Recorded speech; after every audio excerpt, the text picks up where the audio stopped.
সেনার 3 প্রধানের সঙ্গে, এবং সেখানে রাজনাথ সিং রয়েছেন অজিত ডোভাল, রয়েছেন এস জয়শঙ্কর, সবার সঙ্গে বৈঠক করলেন প্রধানমন্ত্রী। বার্তা কি দিলেন? দিনভর আমরা দিল্লির এই বার্তার অপেক্ষায় ছিলাম। বার্তা দিলেন প্রধানমন্ত্রী নরেন্দ্র মোদী, वहां से गोली चलेगी यहां से गोला चलेगा, মানে সীমান্তের ওপার থেকে গুলি চললে এদিক থেকে গোলা চলবে।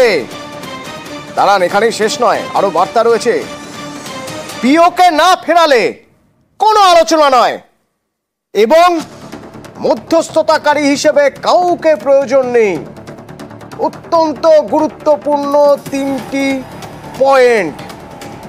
আবির রয়েছে আমার সঙ্গে নয়াদিল্লি থেকে সরাসরি। আবির, প্রথমে এক এক করে পয়েন্টগুলো ধরতে চাইবো আমরা। ওপার থেকে গুলি চললে এপারে গোলা চলবে, কড়া বার্তা, তাৎপর্য কি?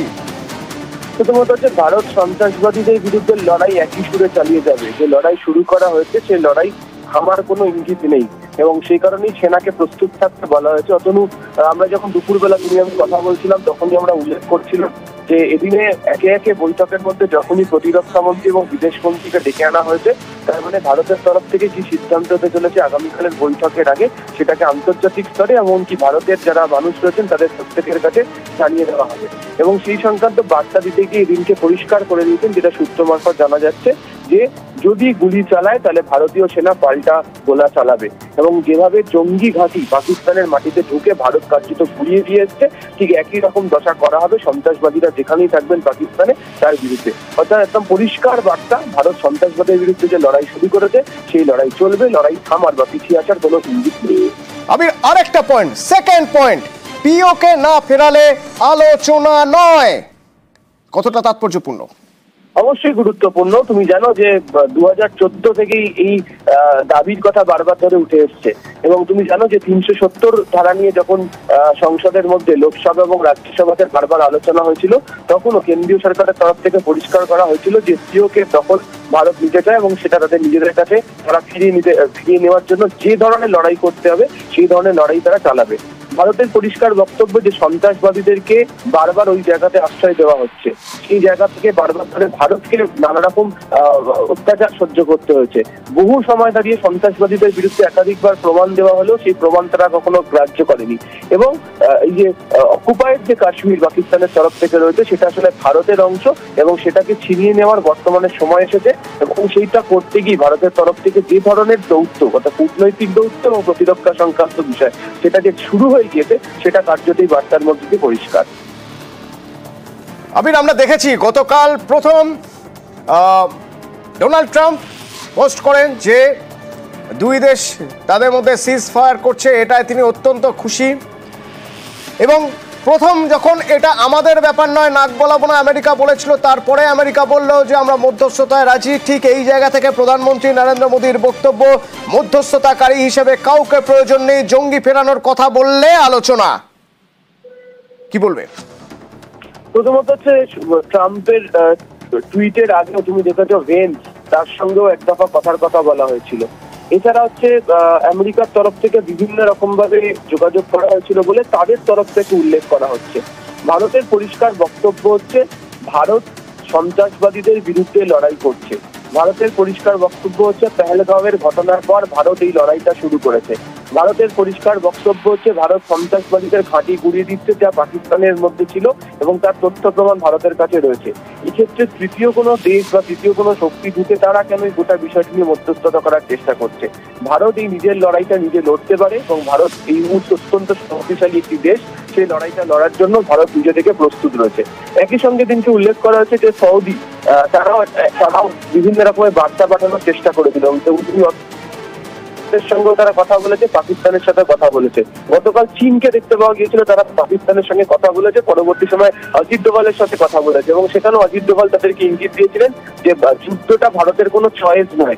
ভারত মনে করেছে যে সন্ত্রাসবাদের বিরুদ্ধে বর্তমানে এই অবস্থাতে লড়াই চালিয়ে যেতে হবে, ভারত সেই কাজটা শুরু করেছে। ফলে কাউকে কোথাও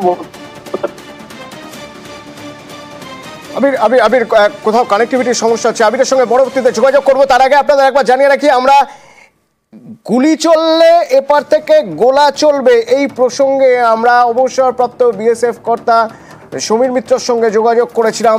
তিনি কি ব্যাখ্যা দিচ্ছেন, কিভাবে দেখছেন শুনুন। জিরো টলারেন্স হচ্ছে against the militancy or the terrorist. গুলি করলে গোলা মারবো, ঠিক আছে, খুব ভালো কথা, তো at least it leave the moral of the ফোর্সে যে ওখানে অপারেট করতে, যে আমাদের প্রধানমন্ত্রী আমাদের এতটা ইয়ে দিয়ে দিয়েছেন, লিবার্টি দিয়ে দিয়েছেন। আজকে আমরা যে অ্যাডভান্টেজটা পেয়েছিলাম সেটা আমরা রাখতে পারলাম না। কোথা থেকে কেউ একজন বললো যে 5টার থেকে নিয়ে আগামী পরশু পর্যন্ত এখানে আমাদের সিজ ফায়ার আমরা দুই তরফে। সেই জায়গায় আমরা চাইবো যে ওয়ান্স ফর অল, আমাদেরও অনেকেরই অসুবিধা হবে হয়তো, কিন্তু once for all we should finish them off. আর আন্তর্জাতিক সম্পর্ক বিশেষজ্ঞরা কিভাবে দেখছেন? রাজাগোপাল ধর চক্রবর্তীর সঙ্গে আমরা কথা বলেছিলাম। সিজ ফায়ার পরবর্তীতে এগ্রিমেন্ট বা পরবর্তীতে বৈঠক, এবং তারই মাঝে এই স্টেটমেন্ট, গুলি চললে ওদিক থেকে গুলি চললে এদিক থেকে গোলা চলবে। রাজাগোপাল ধর চক্রবর্তী কি বলছেন? যদি আজকের কথা বলেন তাহলে কালকের যে যুদ্ধবিরতি হলো কিসের ভিত্তি করে? কালকে কি কোনো আশ্বাস পাওয়া গেছিল যে গুলি চলবে না? তাহলে যুদ্ধবিরতির প্রয়োজনীয়তা তাকে সন্তুষ্ট করতে যুদ্ধবিরতি, এটা কিন্তু পরিষ্কার হচ্ছে না। যেটা আমরা ইউক্রেন রাশিয়ায় দেখছিলাম যে 30 দিনের যে সিজফায়ার ডিক্লেয়ার করা সেটা কেউই মানছেন। এই জায়গায় দাঁড়িয়ে বোঝাই যাচ্ছে যে আমরা কারোকে সন্তুষ্ট করতে এই ঘোষণাটা করেছি, এটা বেশি দিন টিকবে না। এটাই তো, কারণ যদি আজকের ধরনের কথা বলা হয় তার মানে স্বাভাবিকভাবেই বোঝা যাচ্ছে যুদ্ধবিরতি সিদ্ধান্তের প্রতি ভারতও আস্থাশীল নয়, পাকিস্তানও আস্থাশীল নয়। তো এই জায়গায় দাঁড়িয়ে অপরকে সন্তুষ্ট করতে গিয়ে নিজেদের যাবতীয় রীতিনীতি আমরা বিসর্জন দিচ্ছি। অপারেশন সিঁদুর চলছে, পরবর্তীতে কি হবে, কি করা হবে? সেনাকে পূর্ণ স্বাধীনতা।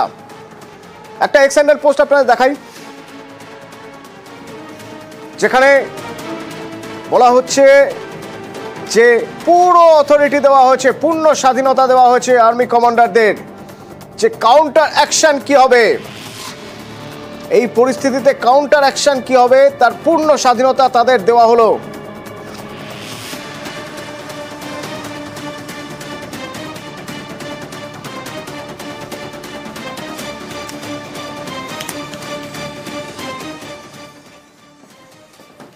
এবং শুধু তাই নয়, বায়ুসেনা থেকে জানিয়ে দেওয়া হয়েছে যে অপারেশন সিঁদুর শেষ হয়ে যায়নি, চলছে, জারি রয়েছে অপারেশন সিঁদুর, এবং এই অপারেশন সিঁদুর জারি থাকবে। নির্ভুল পেশাদারিত্ব নিয়ে সফলভাবে তার দায়িত্ব পালন করেছে বায়ুসেনা। সুনির্দিষ্ট লক্ষ্য নিয়ে গোটা অপারেশন চালানো হয়েছে। আরো জানানো হয়েছে অপারেশন এখনো চলছে, এবং এ নিয়ে অনেক বিভ্রান্তিমূলক পোস্ট হয়তো সোশ্যাল মিডিয়ায় থাকতে পারে, কিন্তু সেসবে যেন কেউ কান না দেয়। ভারতীয় বায়ুসেনা সঠিক সময়ে জানিয়ে দেবে তারা কি করেছে, কি করতে চাইছে।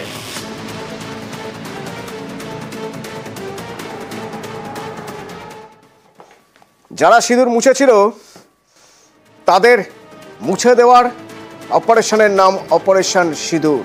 আর ঠিক সেই কাজটাই করা হয়েছে। বেছে বেছে জঙ্গি ঘাঁটিগুলোকে গুঁড়িয়ে দেওয়া হয়েছে।